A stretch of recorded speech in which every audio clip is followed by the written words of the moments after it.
अक्सर इस तरह बाबा साहब के भाषण के कुछ अंश का हवाला देकर उसे भी तोड़ मरोड़ करके सोशल मीडिया पर कुप्रचार किया जाता है। 26 नवंबर 1949 को बाबा साहब द्वारा संविधान सभा में दिया गया भाषण, जिसे संविधान सभा का समापन भाषण भी कहते हैं, वो भारतीय संविधान के इतिहास में महत्वपूर्ण और एक यादगार हिस्सा है। यह भाषण पूरे 1 घंटे का है, इसलिए हम यहाँ पूरे भाषण पर चर्चा न करके जिस अंश को लेकर कुप्रचार किया जा रहा है, हम उसी अंश के बैकग्राउंड को समझने की कोशिश करेंगे। जिस प्रकार डॉक्टर बाबा साहब आम्बेडकर ने अपने ज्ञान और अनुभव का उपयोग संविधान को आकार देने में किया, वे संविधान निर्माण के एक केंद्र बिंदु बन चुके थे। 26 नवंबर 1949 संविधान सभा का आखिरी दिन था। सभी सदस्य और पदाधिकारियों में हर्षोल्लास का माहौल था। ऐसे इस माहौल में संविधान निर्माण का श्रेय डॉक्टर बाबा साहब आम्बेडकर को दिया जा रहा था। सभी सदस्यों द्वारा संविधान निर्माण में उनकी अपार भूमिका, बुद्धिमत्ता और नेतृत्व को सहारा जा रहा था और उनके प्रति गहन आभार, प्रशंसा और अभिनंदन का वर्षाव किया जा रहा था। Great scholar and jurist, steam lower intellect, pilot, tower of strength, human service, architect of constitution, great skill, modern Manu, Pandit, artist, gifted और न जाने क्या क्या शब्दों से डॉक्टर बाबा साहब आम्बेडकर के प्रति प्रशंसा के उद्गार निकाले जा रहे थे। दिन भर के ऐसे इस माहौल में उन तमाम सदस्यों के प्रति अपने अंदर की कृतज्ञता और अपने अंदर की फीलिंग बाबा साहब इस तरह अपने भाषण में व्यक्त करते हैं। एक सदस्य के अपवाद को अगर छोड़ दे तो संविधान सभा के सदस्यों द्वारा मसौदा समिति द्वारा किए गए काम की भरपूर प्रशंसा की गई है। इसकी मुझे खुशी है।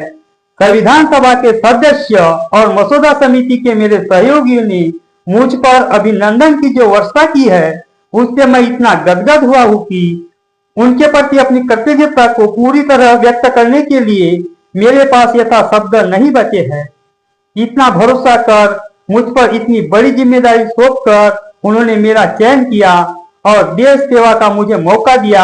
इसके लिए मैं संविधान सभा और मसौदा समिति के प्रति कृतज्ञता व्यक्त करता हूँ। बाबा साहब के इन शब्दों पर हर्ष ध्वनि के साथ तालियां बजाई जाती है और भाषण कंटिन्यू चालू रहता है। वे आगे कहते हैं, मुझे इस काम का श्रेय दिया जा रहा है, लेकिन यह केवल मेरे अकेले का काम नहीं है। संविधान सभा के सलाहकार सर BN राव का भी इसमें आंशिक योगदान है, जिन्होंने मसौदा समिति के विचारार्थ संविधान का कच्चा मसौदा तैयार किया है। बाबा साहब के इन्हीं शब्दों को लेकर कुप्रचार किया जाता है और हमारे में भी भ्रम की स्थिति पैदा होती है, क्योंकि हम सिर्फ इतना ही पढ़ते हैं। इसके पहले और बाद में क्या कहा गया है इसका पता नहीं होता। बाबा साहब क्या कहते हैं, आइए देखते हैं। मुझे इस काम का श्रेय दिया जा रहा है, लेकिन यह केवल मेरे अकेले का काम नहीं है।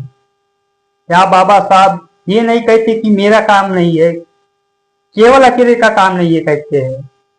आगे कहते हैं, संविधान सभा के सलाहकार सर BN राव का भी इसमें आंशिक योगदान है। इसमें बाबा साहब आंशिक शब्द का प्रयोग करते हैं, इंग्लिश में पार्टली शब्द का प्रयोग करते हैं। पार्ट शब्द का नहीं, पार्टली शब्द का प्रयोग करते हैं, यानी कि आंशिक योगदान। जिन्होंने मसौदा समिति के विचारार्थ संविधान का कच्चा मसौदा तैयार किया।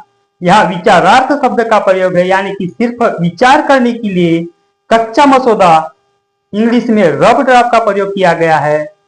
अब रफ ड्राफ्ट से क्या मतलब होता है ये आप सोचिए। रफ ड्राफ्ट कभी मेन ड्राफ्ट नहीं हो सकता। यहाँ बाबा साहब BN राव के साथ में अपना श्रेय साझा तो कर रहे हैं, लेकिन वो किस काम के लिए कर रहे हैं और कितना कर रहे हैं वे स्वयं इस बात को स्पष्ट भी कर रहे हैं। क्या बाबा साहब केवल BN राव के साथ में अपना श्रेय साझा कर रहे हैं? आगे देखिए, मुझे इस काम का श्रेय दिया जा रहा है, लेकिन यह केवल मेरा काम नहीं है। नंबर 1, BN राव का भी इसमें आंशिक योगदान है। नंबर 2, मसौदा समिति के अन्य सदस्य का भी इसमें हिस्सा है। नंबर 3, इसके श्रेय का बड़ा हिस्सा आयुष्मान SN मुखर्जी को भी जाता है। नंबर 4, मुखर्जी के साथ काम करने वाले कर्मचारियों के काम के प्रति भी मैं आभार व्यक्त करता हूं। नंबर 5, इसका श्रेय कांग्रेस पार्टी को भी देना होगा। नंबर 6, सभी सदस्यों के प्रति आभार व्यक्त करता हूँ। नंबर 7 और अध्यक्ष महोदय, इस सभा का कामकाज आपने जिस तरह संभाला उसके लिए आखिर में मुझे आपके प्रति आभार व्यक्त करना ही पड़ेगा। इस तरह बाबा साहब ने काम के प्रति प्रशंसा और उनके योगदान का जिक्र करके यह श्रेय सभी के साथ में साझा किया है। क्या बाबा साहब का इस तरह अपने श्रेय को साझा करना उनकी कमजोरी को दर्शाता है? क्या संविधान सभा द्वारा हर्षोल्लास के साथ में दिए गए श्रेय को बाबा साहब चुपचाप स्वीकार कर लेना चाहिए था? क्या जिस संविधान सभा में बाबा साहब ने अपने भाषण में यह श्रेय साझा किया और जिन्होंने यह श्रेय दिया, क्या वो संविधान सदस्य इन बातों से अनजान थे? क्या उन्हें इसकी हकीकत का पता नहीं था?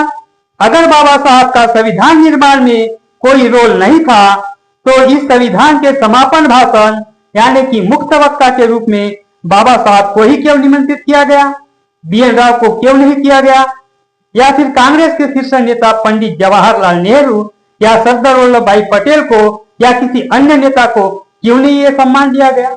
सच बात तो यह है कि संविधान सभा के सभी सदस्य अपने अपने क्षेत्र के अनुभवी, विद्वान और कानून के ज्ञाता लोग थे, जिन्होंने बाबा साहब के साथ में कंधा से कंधा मिलाकर काम किया था और उन्हीं लोगों ने ही संविधान निर्माण का श्रेय बाबा साहब को दिया था। इस तरह अपने श्रेय को साझा करना बाबा साहब के उदार भाव, उनके बड़प्पन और उसके नेतृत्व की शैली को दर्शाता है। यह संविधान सभा की लोकतांत्रिक और सहयोगात्मक प्रवृत्ति को भी रेखांकित करता है। यह दर्शाता है कि संविधान एक राष्ट्रीय दस्तावेज है जिसमें देश के पूरे प्रतिनिधियों की आवाज शामिल थी। हम मानते हैं संविधान निर्माण में सभी का योगदान है, लेकिन वो सभी अगर बाबा साहब को श्रेय दे रहे हैं तो हमें भी मानना ही पड़ेगा कि डॉक्टर आम्बेडकर ही संविधान के असली शिल्पकार है। अगर हमारे द्वारा दी गई जानकारी आपको पसंद आती है तो लाइक करें, शेयर करें और सब्सक्राइब जरूर करें। आपने सुना, आपका धन्यवाद, बहुत बहुत।